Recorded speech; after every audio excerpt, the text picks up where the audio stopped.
Star 9 Marathi news मध्ये आपलं स्वागत आणि आपण पाहत आहात स्टार 9 मराठी न्यूज आणि आता पाहूया सध्याच्या घडामोडी। जुन्नर पोलीस ठाणे हद्दीमध्ये आज दिनांक 19/7/2026 रोजी रात्री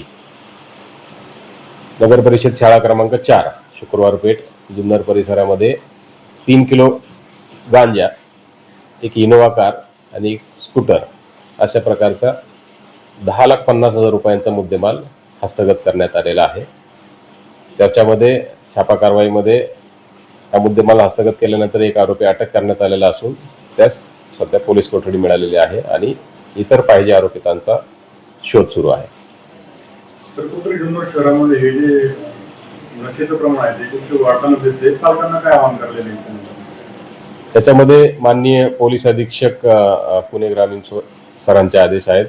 से नो टू ड्रग्स या पद्धतीने प्रत्येक आपण शालेय पातळीवर सामाजिक संस्थांमध्ये जनजागृतीपर कार्यक्रम घेत आहोत आणि पालकांना आणि एकंदरीत नागरिकांना या दृष्टीने हेच आव्हान आहे की आपण या अशा पद्धतीच्या कुठल्याही प्रकारला थारा दिला नाही पाहिजे आणि जर असे प्रकार आपल्या समोर कुठे जर घडताना दिसत असतील किंवा आपल्याला काही माहिती असेल तर ती गोपनीयरित्या पोलीस ठाणे सांगू शकतात किंवा डायल 112 या क्रमांकावर संपर्क साधून त्याची माहिती देऊ शकतात। सदरची कारवाई माननीय पोलीस अधीक्षक पुणे ग्रामीण यांच्या आदेशाने माननीय अपर पोलीस अधीक्षक पुणे विभाग, उपविभागीय पोलीस अधिकारी श्री धनंजय पाटील जुन्नर उपविभाग यांच्या मार्गदर्शनाखाली प्रभारी पोलीस निरीक्षक स्वतः मी, सहाय्यक पोलीस निरीक्षक संदीप मोरे, पोलीस हवालदार भालेराव, पोलीस हवालदार हंडे, पोलीस शिपाई सातपुते,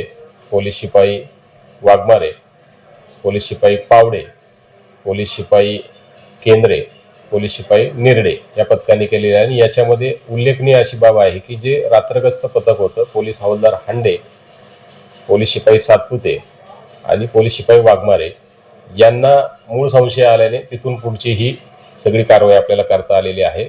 या रात्रगस्त पथकाचं यामध्ये उल्लेखनीय असं काम आहे।